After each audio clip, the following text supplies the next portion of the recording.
Welcome to our appreciation retreat. Last year was the very first time we had an appreciation retreat. We had a beautiful event. It was a brunch at HC Multicultural Center. Unfortunately, due to COVID-19, we were not able to have a brunch or have a tea as before. So here we are doing it virtually. I want you guys to just sit back, relax, and just enjoy the show. So let me give you a few rules of the show. Yes, we will have a speaker. I would like to highlight some of the members who have gone above and beyond. And we have members who just happens to be nurse entrepreneur. I would like to showcase them because you know what? It is very important to pay homage to our own. So thank you very much for attending and taking time out of your day. Sit back, relax, and enjoy the show.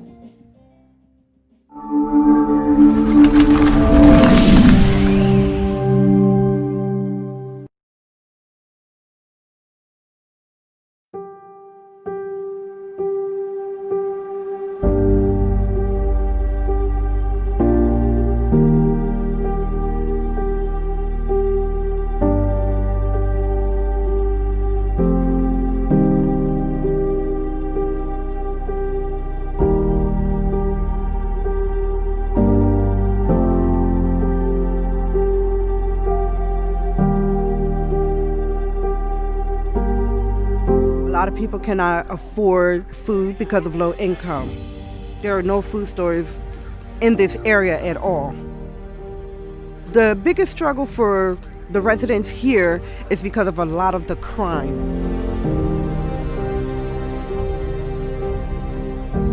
We go to a lot of breathing problems, a lot of chest pain, heart attacks, a lot of high blood pressure issues, and a lot of diabetic problems, and that's what we go to mostly in this particular zip code.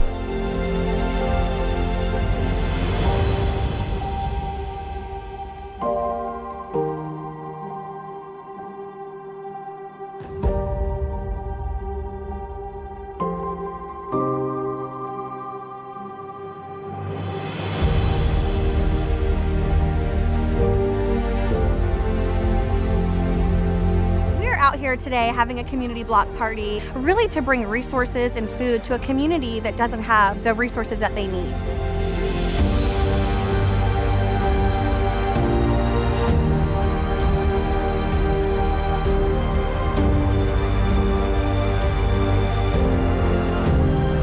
While Jacksonville is thriving, we're here to help make sure that all parts of Jacksonville are thriving, and this area in particular is hardest hit by poverty, food insecurity, as well as challenging health conditions. There's so many places that are food deserts where people don't have access to good, nutritious food, and so events like this make that possible. We're talking about health, we're talking about healthy eating, healthy habits, healthy food, and Catholic Charities is playing a part by helping to distribute the food from our food pantry here. We're really focusing in on policy changes, system changes, and environmental changes. And what that means is that we're creating sustainable change for our community members, not just doing a one-time food drop that's not really going to create a healthy environment and change.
Sassy Sensations, the place for therapy and health, relaxation and wellness, spa and beauty. We offer aromatherapy, yoni steams, facials, Sassy Sensations is local Jacksonville business owned by a 17-plus years registered nurse. Nursing has provided a platform for her to learn how to render holistic client-centered care. These services take clients to a place of complete balance of their mind, body, and spirit. Hi, I'm Sylvia Walker, owner of Nabi, Natural as I Want to Be Organic Skincare Products Company. I created Mina Body Moisturizer as a direct result of my own skin conditions of eczema and dermatitis. The use of hand sanitizers and repeated hand washings can cause the skin to become dry, cracked, and itchy. Our signature moisturizer is best applied after washing your hands or a bath all over the body, concentrating on the elbows, knees, and heels of the feet. It penetrates the skin to seal in moisture protection. Even after washing your hands throughout the day, you can still feel the moisture in the skin, giving you confidence and healthy looking skin. The real benefit to you is chemical free, is dermatologist tested, certified organic with nourishing ingredients to restore the skin's natural tone to a healthy, radiant glow.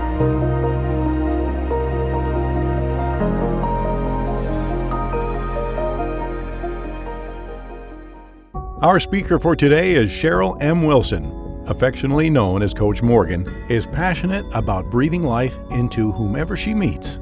She knows no strangers and is devoted to giving back to communities wherever she travels. Coach Morgan helps you look beyond life circumstances and see the possibilities that life has to offer you. As a certified life coach and a former professor of education for over 17 years, and a certified surgical technologist for over 35 years, she has had the opportunity to help people swim like salmon upstream through life's obstacles. Coach has shown many of her students that your attitude determines your altitude. Born and raised in Boston, Massachusetts, she is the founder and CEO of I Am Life for You, where she demonstrates a spirit of excellence as a professional life, faith, and grief coach, where she believes in coaching from the inside out.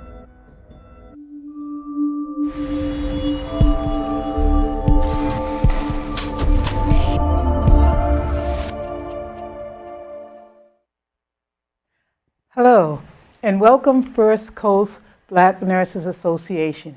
Thank you so much for allowing me to come into your space to motivate you, to inspire you, to transform you, to share my wisdom and knowledge. Thank you so much. So in this slide, I'd like to say first and foremost that nurses make a great difference because you matter. But not just nurses, all medical staff make a great difference because you matter. So in this pandemic, I'd like to talk about what has caused hiccups in our lives. And most of all, when we have hiccups, the thing is to find a solution. That's all it is. This pandemic is a hiccup, and it's our job to find a solution. So first, I'd like to say, in this pandemic, there have been some interruptions, and our silence has been disturbed.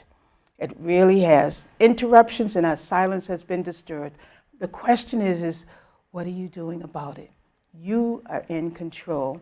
So in order to be in control, you must take care of self. So let's talk about self-care. What is self-care? Self-care is taking care of yourself first, making sure you're healthy physically, mentally, spiritually, financially. Self-care is making sure you take care of yourself, making sure you learn how to handle those stresses that come in your life. And we all know that stress is individual. Each person, no stress is the same as far as I'm concerned. It's an individual thing, and we handle it individually. So first, let's talk about bringing the gap between life and death. Because in this pandemic, in the medical field itself, there's life and there's death. There's life when there's birth, and there's death when a person's season ends. We've been dealing with that all our lives. I've dealt with it for the past 40 years. We really have been dealing with this. So the question is how do we take care of ourselves through life and death? Then there's managing the stress during this pandemic.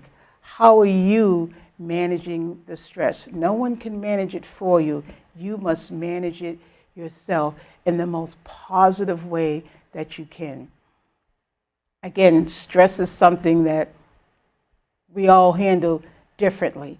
And so everything is permissible, but not everything is beneficial. So the question is, are you handling your stress in a positive way? And one of the things would be is letting go to move forward. Letting go of the stresses that will help you to move forward. And one of them is not taking it personal, not taking a person's death personal, not feeling like you don't matter or you're not making a difference. You are making a great difference. Guess what? Just showing up, you make a difference.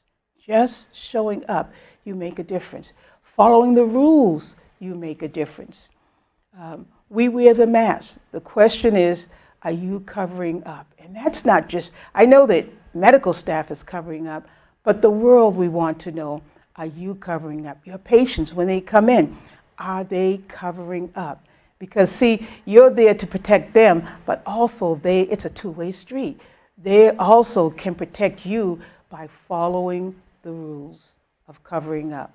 So in life, you are either moving forward or backwards. There is no standing still. And it's really important for us to move forward. Move forward in our mind. Forward thinking is so important. Having the right attitude is so important. And I know life happens. It really does. But what do you do when life happens? This pandemic, this too shall pass, especially with the great work and the commitment that each and every one of you nurses and medical staff have committed to give. I'm not going to excuse your feelings, though. I am not going to excuse your feelings, because you will have feelings of feeling powerless. You will feel like your emotions are uncontrolled. You will have feelings of a fear of the unknown. You'll get angry with yourself, with coworkers, with family members. You'll get angry with administration. But again, when we really look at it, we're all in this together. The question is each and every day when you enter into your workplace, how are you showing up? Let's not show up in fear.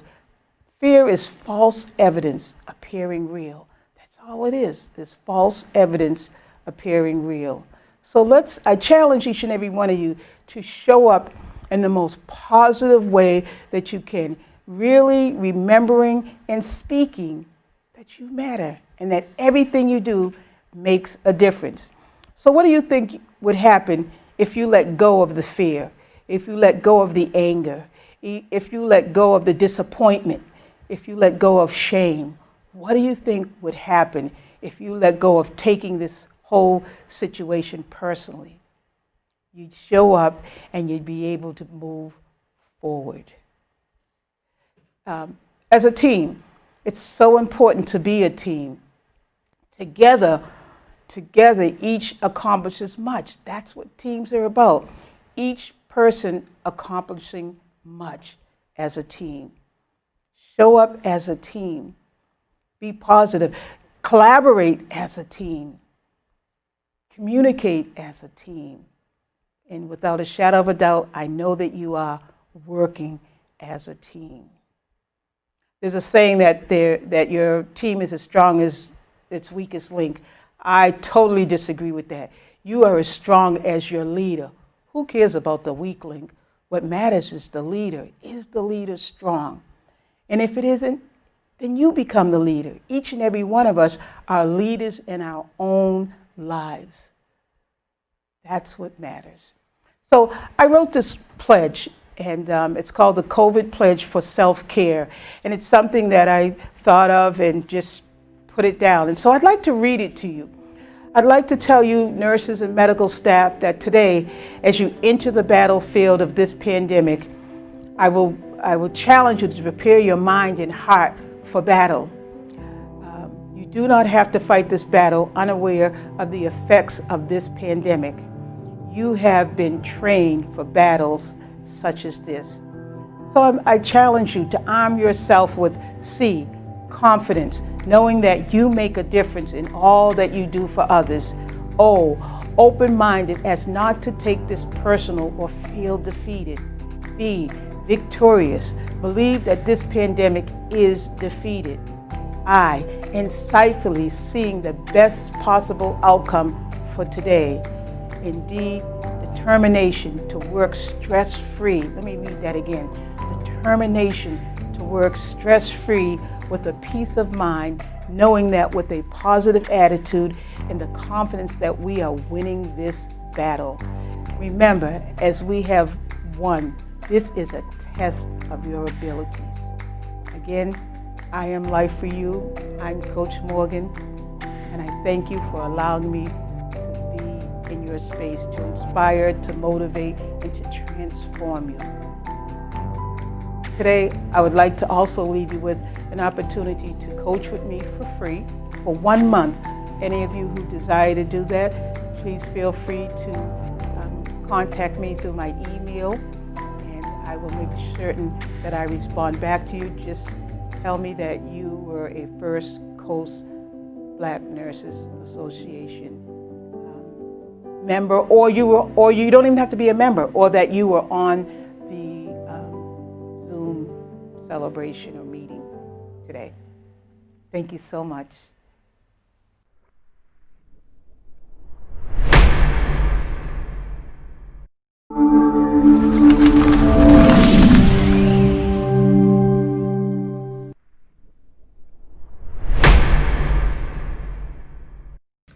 Good afternoon. I'm Adam Smith. I'm a nurse practitioner practicing within the endocrinology specialty, endocrinology and diabetes management. I'm a Jacksonville, Florida native, and I'm a member of the First Coast Black Nurses Association here in Duval County.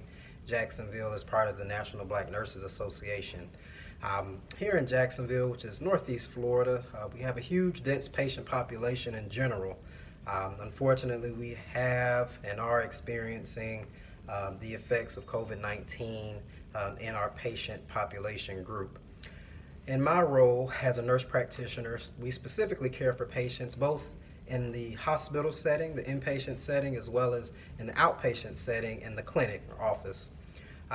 For patients specifically in the office, in order to maintain social distancing guidelines, we are making sure that we still provide access to our patients in order to meet their healthcare needs. As many of you know, we have been doing telemedicine, virtual visits in order for us to ensure that patients are still being cared for properly, just on the continuum of care, making sure that they're staying compliant with medication regimens, or to see if they possibly need any adjustments to their medication regimens, seeing if they even have any issues retrieving some of their medications from the pharmacy. So from an outpatient basis, we have definitely been at the forefront in making sure that we're meeting patients' needs. Here in the hospital, we primarily serve as the inpatient diabetes management service. We know through many reports from news outlets, we know that patients who have very complex chronic medical conditions are at higher risk of developing COVID-19, whether these are our elderly patients or whether these are patients from just kind of vulnerable socioeconomic backgrounds. We see it day in and day out here in the hospital, where we are being extra aggressive in their diabetes management, definitely for those who are diabetic and have also been diagnosed with COVID-19. Many clinical studies and research has been done to show that the better that patients' glucose is controlled from an inpatient hospital setting, we know that it not only reduces length of stay, promotes improvement of other complex medical conditions, but we know that it also can help to assist or suppress the risk of an underlying infection, be it viral such as COVID-19, from exacerbating. We have been here at the forefront amongst the team of nurses, physicians, respiratory therapists, ancillary staff, rehab therapists, at making sure that we are doing all we can to meet the needs of our patients diagnosed with COVID-19 and who are also battling other chronic, complex medical conditions.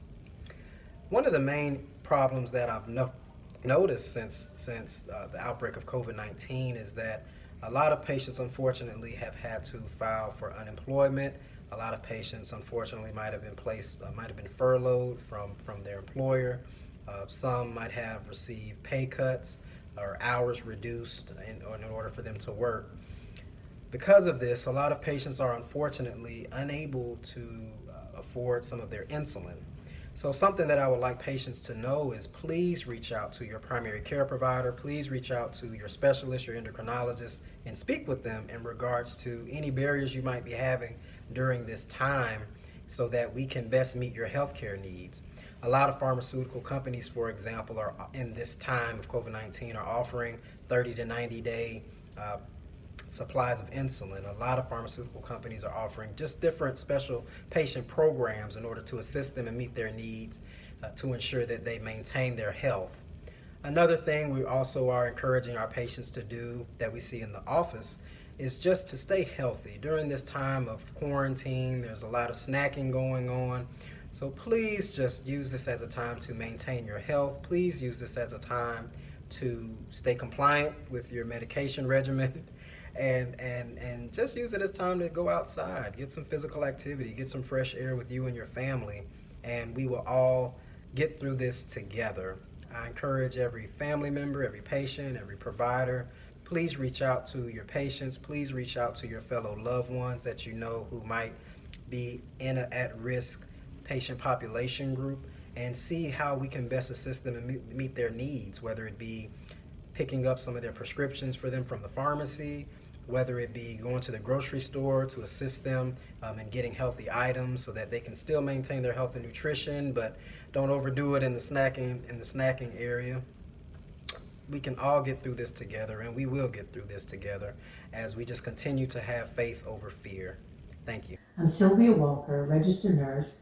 I live in Jacksonville, Florida, and I am a member of the First Coast Black Nurses Association. My community has been impacted by the coronavirus like many other cities across the state of Florida. In Jacksonville, Florida, I have observed and witnessed limited access to COVID-19 testing and resources of PPE being readily available. The homeless population has not been discussed enough. You have the young adults who have aged out of the foster care system. You have families with school-aged children, and then there's the veterans. Homeless individuals of today do not look like the homeless individual we may have encountered in the past. They access the same places everyone else does: the library, the grocery store, and retail shops. If we don't include them, the number of infected will continue to increase. Thank you for allowing me to share. Good afternoon. My name is Dr. Janisha Moore. I'm a nurse anesthetist here in Jacksonville, Florida, and I am a part of the First Coast Black Nurses Association. And I'm just here to tell you a little bit about how COVID-19, aka coronavirus, has affected us in our job. Here in Jacksonville, Florida, once everything started to be noticed about the coronavirus and as far as how it's contacted and contracted between an individual person, it has changed us as a hospital and as far as the ORs as a whole. So one, for the hospital, everybody is mandated to wear a mask throughout the hospital. If someone sees you without a mask, either you place a mask, they give you a mask to put on, or they can report you. As far as surgeries, we only do emergency surgeries and surgeries that deal with like cancer and things of that nature. Those are the only cases that are going. So that has dropped us down to a good 10% of cases being done. And as far as whenever we talk to patients, usually we can talk just like I'm talking with no mask on to you guys via this video. However, now we have to place a mask on once we talk to a patient. Usually the patients come in with their own mask. When we take them to the back to go intubate, we have to place an N95 mask and a regular mask on top of our N95, also with some glasses, so we won't have any exposed areas when we intubate. And as far as the CRNA job, we're very close and personal with the patients, especially with the airway. So at any time one patient coughs, they can have any droplets come out. And this is before we can even identify if they're positive or negative with COVID. Also, it has changed our sequence as far as intubation. Usually we can give a non-depolarizing paralytic and breathe our patient down in order to intubate, but now everything has to be rapid intubation. So as soon as we give the drugs, we're placing the intubation tube in the tracheal tube in, so it can, so people in the room are not exposed to COVID virus if that patient does have it. Also, because of the drop in hours, that affects everyone, not just us, but the nurses and doctors also in the OR, that we have become part of what we call the intubation team for the hospital. So we are the subject matter experts on intubating patients very quickly. So with that, we have a team that's advised of a CRNA, an anesthesia assistant, and a nurse. And we are the ones that are on call to go from the ICUs to the ER to even on the floors to intubate patients that are COVID and non-COVID, because we can do that in a rapid way. So that's a little bit how it has affected us on the nurse anesthetist side here in Jacksonville. Thank you.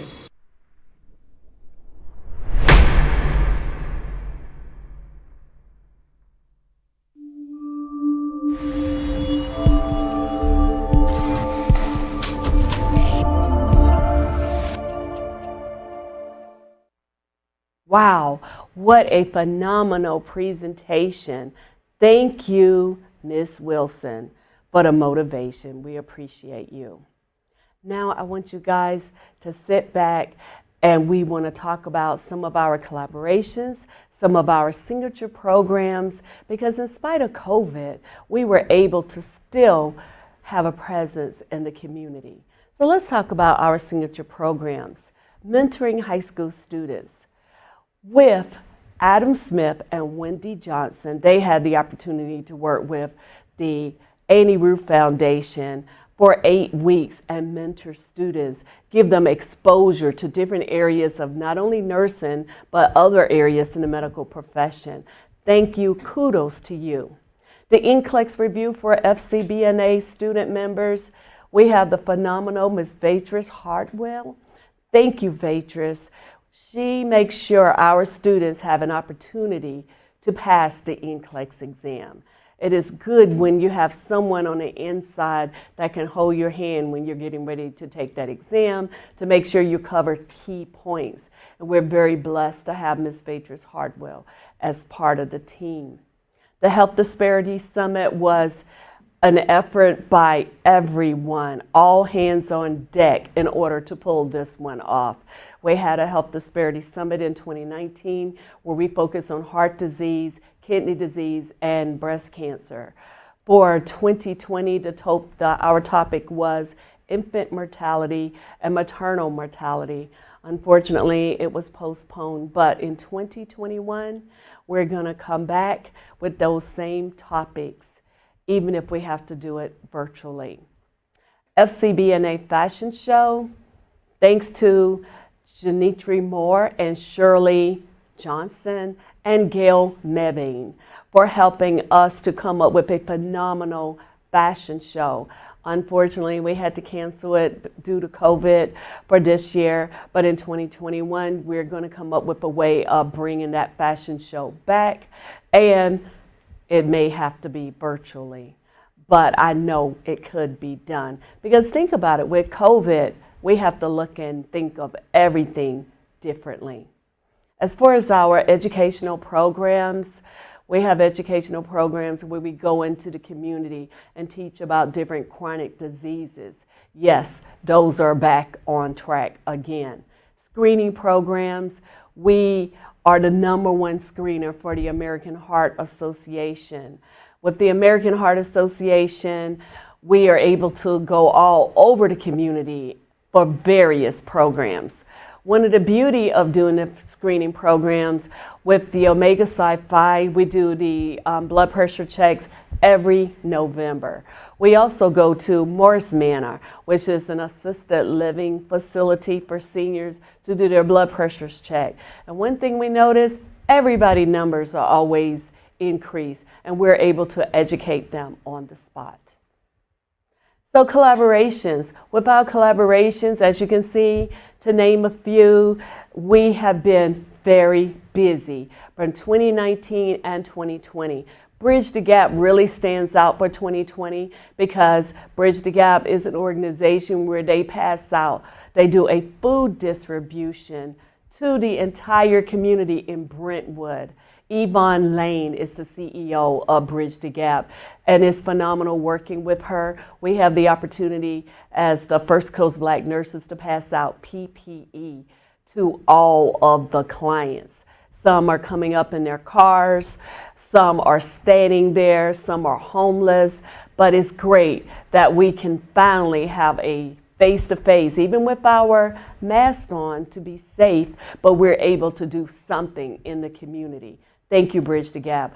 With the City of Jacksonville, who came to the First Coast Black Nurses, the City of Jacksonville called us to help reopen the City of Jacksonville. And many members stepped up to the plate and said, yes, I want to be a part of this, and that's what we did. So thank you for those members that help us. The Annie Roof Foundation, thank you. Sister Strut for breast cancer, we're accustomed to walking with them. It was virtual this year. We were able to make a donation to Sister Strut. We was able to be a part of the sickle cell and the diabetes organizations as well. We have collaborations with the Greek organization, and we're very happy. Qaeda Phi, we did a tea with Qaeda Phi, and collaboration, that is what it's all about. And I cannot end this slide without talking about the Brewster's nurses. Many of the Brewster's nurses are the nurses who started everything so that we are here today. They were the first black nurses in Jacksonville. They had the first hospital in Jacksonville. We want to say kudos to the Brewster's nurses and our collaboration with them.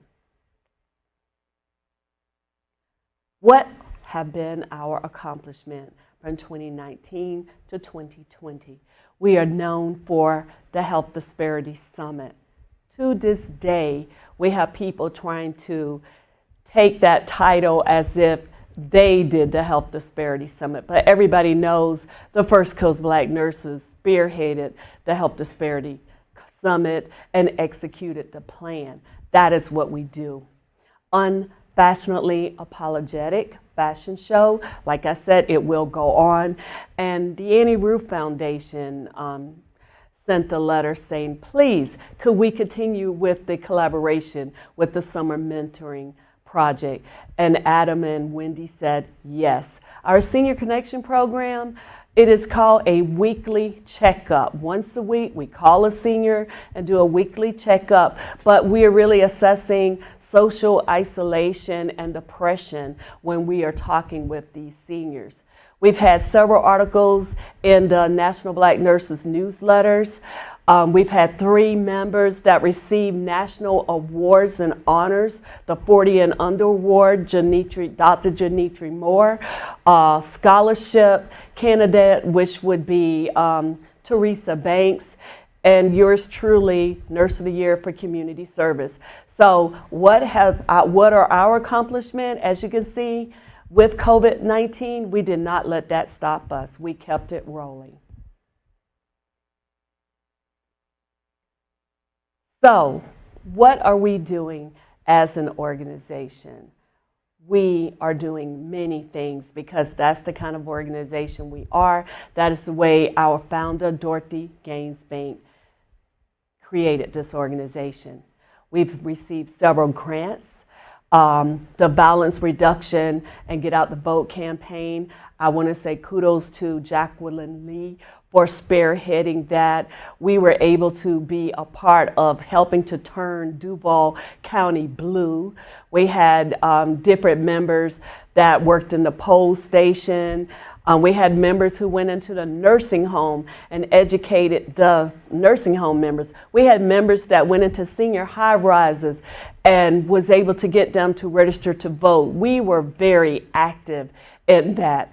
We are very grateful with the ballot reduction program. We're doing a partnership with the Police Athletic League to talk to students about violence reduction. Open house for the membership drive. Oh my God, Gwendolyn Mathis, thank you. Our membership have grown by leaps and bounds. Our Senior Connection grant came from NBNA, thank you. And now we have a new proposal with Mayo that we will talk about later. But the new student mentoring program, Teach One, Reach One. That is the initiative. We are registered nurses. We have 17 members. What are we going to do with those members? Engage these members, pairing the members up with a nurse. By pairing them up with a nurse, just think of the mentoring opportunities and what we could do with each of these students.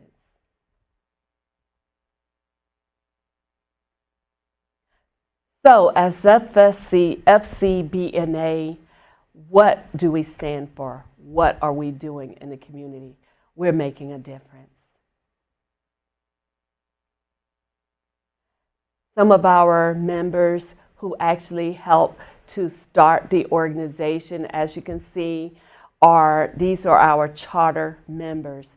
All of the members that's highlighted in red are current members. They were here at the beginning when our founder Dorothy Gaines Bank, created this idea. And we have members that are still with us, and we want to say thank you. Beatrice Hardwell, Addie Jordan, Jacqueline Lee, and Janice Moore. Thank you for still being here despite all of the ups and downs of the organization. Thank you for being here. We started off 23 members strong. We're at 49 members now and counting, so thank you for that. And the next slide is about our founder. The young, beautiful lady in the gray suit is our founder, Dorothy Gaines Banks.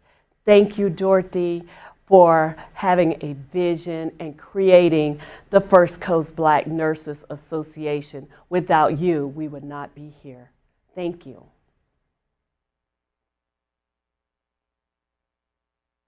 And as you can see, scholarship brunches. We are known for having phenomenal scholarship brunches because we love to give scholarships to students. The lady in the red suit was our national president, Dr. Walton. As you can see, the dress code was white. So every year at a scholarship brunch, we have a dress code.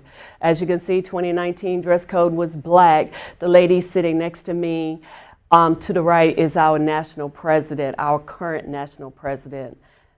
Thank you for coming to our scholarship brunch. And these are our presidents. To my left would be Janice Moore. She was able to keep the organization going.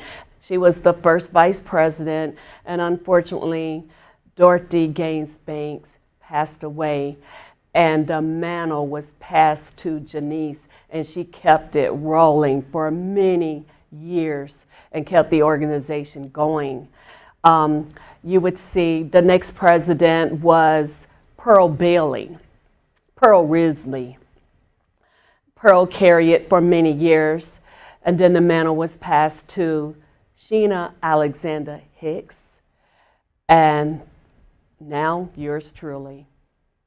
And that's what it's all about, passing the mantle and mentoring others to be the president and others to serve in board positions with FCBNA. So what do we stand for? educational awareness, community initiative, mentoring our youth, advocacy, scholarships for nursing students, and most of all, making a difference in the community. So let's talk about our executive board. Our current executive board, as you can see, Gwendolyn Mathis is our first vice president, Jacqueline Lee is our second vice president, Beatrice Hardwell is the treasurer, and Teresa Banks is our secretary. That is the current executive board. So let's talk about our new executive board. Our new executive board, I'm still your president. I'm serving my last term. And our first vice president is Gwendolyn Mathis. Our second vice president is now Dr. Janitra Moore. Shirley Johnson is now our treasurer, and Teresa Banks is still the secretary.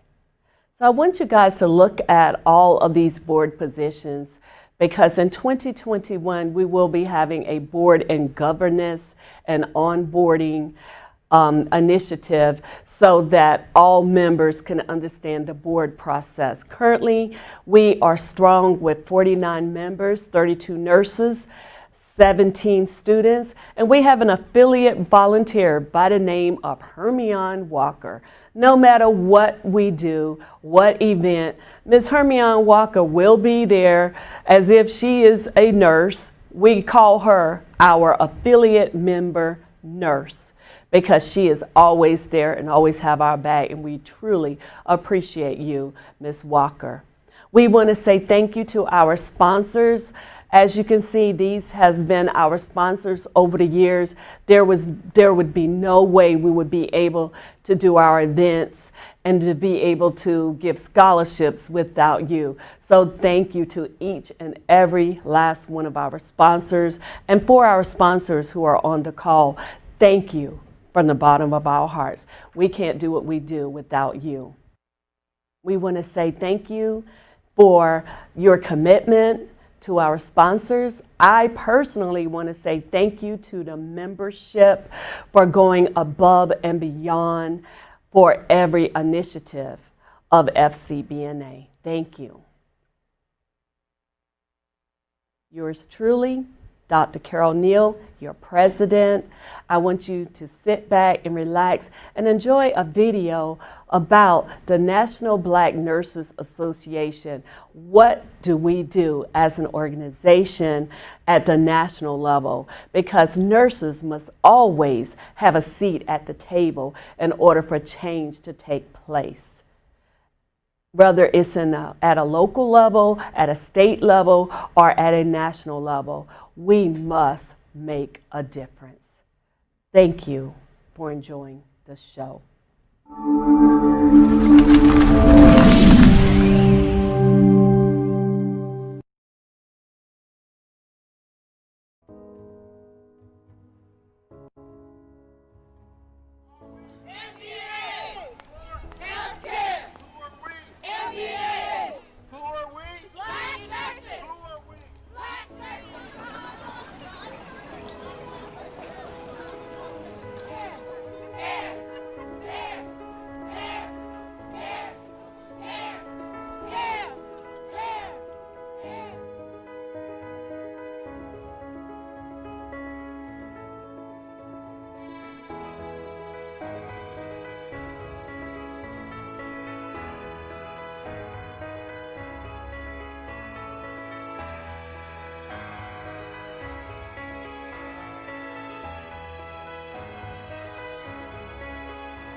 As a nurse, so often coming and engaging with policymakers is not the first thing we learn, certainly not the second thing we learn, and often isn't even included in our curricula. At the bedside, in ambulatory centers, in community health clinics, in academic institutions, we are confronted each day with the impacts of the policies that come out of Capitol Hill and the executive branch every day. And so often nurses are not part of those conversations. And so I'm so honored to be able to carry forward our collective voice in order to really have change and in order to really have change that is informed by evidence, informed by science, and informed by best practices. We have to be at the table.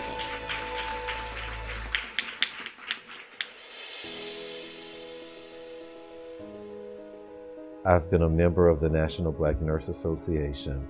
As a student nurse, I joined during the first conference, which was held in my home, New Orleans, Louisiana. Over the years, I've gained great mentors and friends through the NBNA that have helped me with my academic and professional journey. I never thought in my wildest dreams that I would be the voice for over 250,000 African American individuals in the United States, Caribbean, and Africa. NBNA, I love NBNA because it has afforded me many opportunities. There's a mentorship program and also scholarship available for students. So I consider the National Black Nurses Association to be family. Well, I come from a long legacy of Black nurses, and the National Black Nurses Association allows me to network and communicate with nurses like me for communities like mine. So in hindsight, the National Black Nurses Association is family. It's important to be a member of the NBNA because of all the opportunities that it can provide for you. As a registered nurse, I have had many opportunities just because I am a member. I have been a member for 20 years, and throughout that 20 years, I have professionally grown. I have went from a staff nurse to now associate dean of a Big Ten school, all while being mentored by being a member of the NBNA. I also appreciate the NBNA because of its outreach in the minority communities. It provides a lot of health education and health promotion for those who are in need because of the mentoring that it has provided, not only to me, but to thousands of nurses. The NBNA is the organization to be enjoyed in.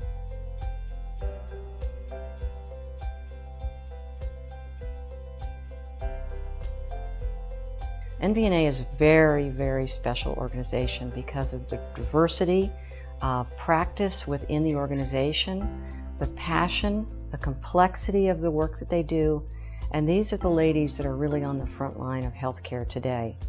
NBNA has joined us out of Prolacta a number of times, have actually seen and come and toured with us, and that means a lot to us. They came to our manufacturing facility. They've heard from our educators, our quality people, our medical research folks, our CEOs, and our executives about the partnership that we now enjoy with them. NBNA serves as a conduit between corporate America and new nurses, as well as the patient. The advocacy that NBNA does has resulted in, for instance, essential benefits as part of the Affordable Care Act. I closely work with NBNA in regards to making sure that the community and patients have access to medicines. The work that the National Black Nurses Association does as a premier nursing organization and their focus on decreasing healthcare disparities through driving education awareness to close that healthcare disparity gap is aligned with what we're focused on as an organization at Alnylam Pharmaceuticals, and specifically in the area of unmet medical needs. One of the important reasons for our partnership is the role that nurses have in education and awareness for rare disorders, for healthcare disparities. They are on the front lines. They are talking with patients. They're taking detailed clinical histories that are an important factor in identification of disease and creating awareness of therapies that are available.